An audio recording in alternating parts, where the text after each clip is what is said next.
to be a sinner. Just one to sin. So what is sin? Sin is the transgression of the law of God. Well, now, not only what we do that is wrong, sin is also what we fail to do that is right. The Bible says, and James again, see, in other words, you're not talking about, I don't do wrong. Well, the Bible talks about that you don't do. That is right. Is a sin. Let me prove it to you so you won't think it's Reverend Hughes. Look there in James chapter 4 and verse 7. All right, now. Chapter 4 of James and verse 17. It says, therefore, to him that knoweth to do good, and do it not, to him it is sin. In other words, if you know what's right, if you know what's good, but you don't, I'm not going to have nothing to do with that. We can really help the policeman department if we stop seeing it like that, Somebody come into our neighbor house and take away all of the television, all of the radios, all of the hi-fis, and then we peeking out the window, and time somebody come and knock on the door and say, Madam, sir, did you see anything? No, I didn't see a thing.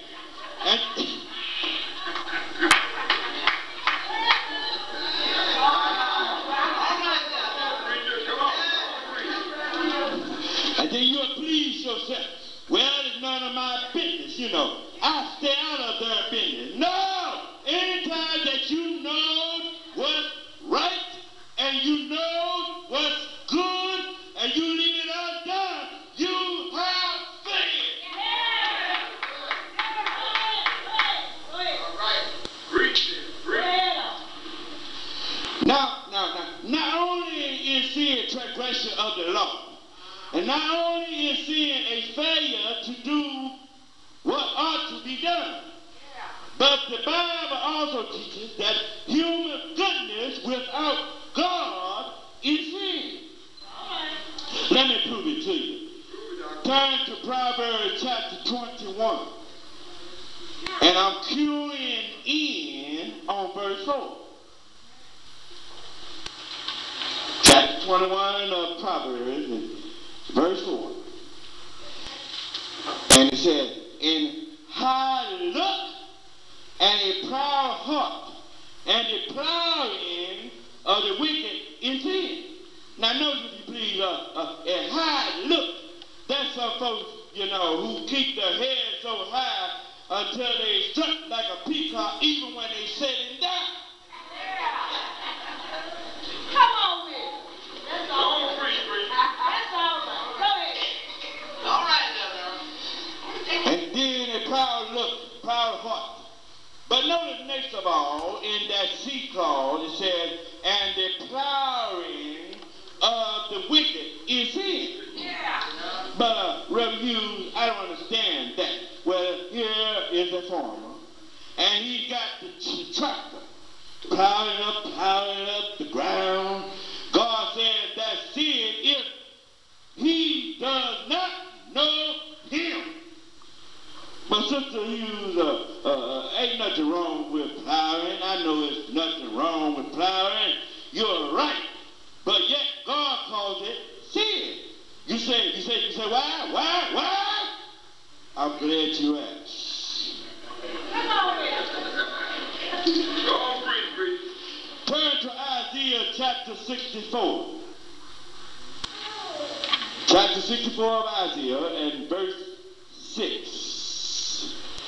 But we are all as unclean things, and all our righteousness, self-righteousness, are as filthy rags in God's sight. For you see, you're not only going to hell for the bad things you do, but you're going to hell for the good things you do without God. All right, very good. So you see, this is what you got to do.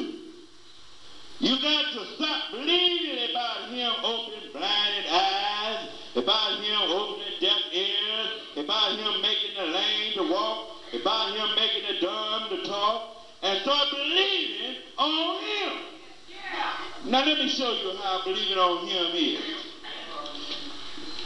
Everybody in here right now has walked in here and sit down on that pew that you are sitting on. You didn't check it out to see if it's going to hold you up and check up under it to see if it had enough support under the bottom. You just sit down because you believe on the bench. The bench. That it will hold you. That's what you got to do about Jesus. You got to believe if I spread myself out on God, God will hold me. And since I believe that God will hold me, I believe I'll run on and see what the end is going to be. The runners and the Greek Olympic races had to go through some training exercise. But there is a difference. However, they ran for a fading garden that will pass away in just a little while. But on this Christian race, we're running for an imperishable crown that we're hoping one day through our eternal glory. They train to fix their bodies so that they would have good exercise. And just as they exercise their body, we must today exercise our soul. Not only did they exercise, but they had to watch their diet. They had to eat the right kinds of food. They could not eat food that was high cholesterol and food that had too much fat in it. And we too, as Christians, are challenged to eat the right kind of diet. We can't eat on strife, hate, jealousy, envy, but we got to eat faith, hope, and love. The Apostle Paul says, have faith, hope, and then have love. But the greatest of these is love. Yes, faith satisfies, hope pacifies, but love gratifies.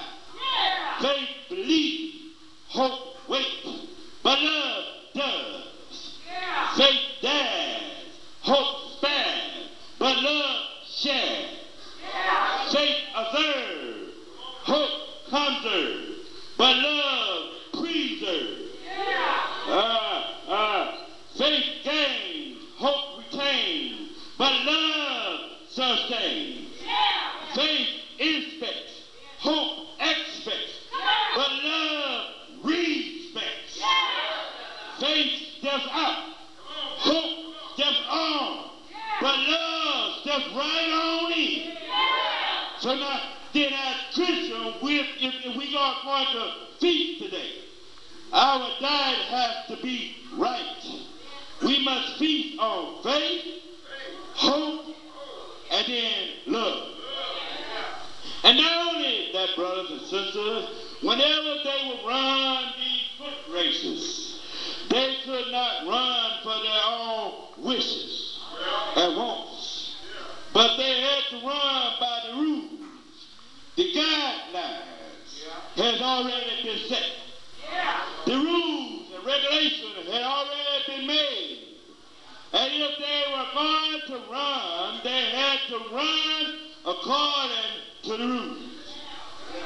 And that's what I want to tell you today about us we too have got to play to run according to the rules. The rules has already been laid out in the 20th chapter of Exodus, where we find the 10 commandments. Thou shalt not have no other God before me. That's the rule. Honor thy father and mother. That's the rule. Do unto others as you would that men do unto you. That's the rule. Be not deceived, because God is not mocked. Whatsoever a man soweth, that shall he also reap. That's the rule. And one of the rules in the Greek liberation was that you had to start right. You couldn't start too quick, and you couldn't start too late.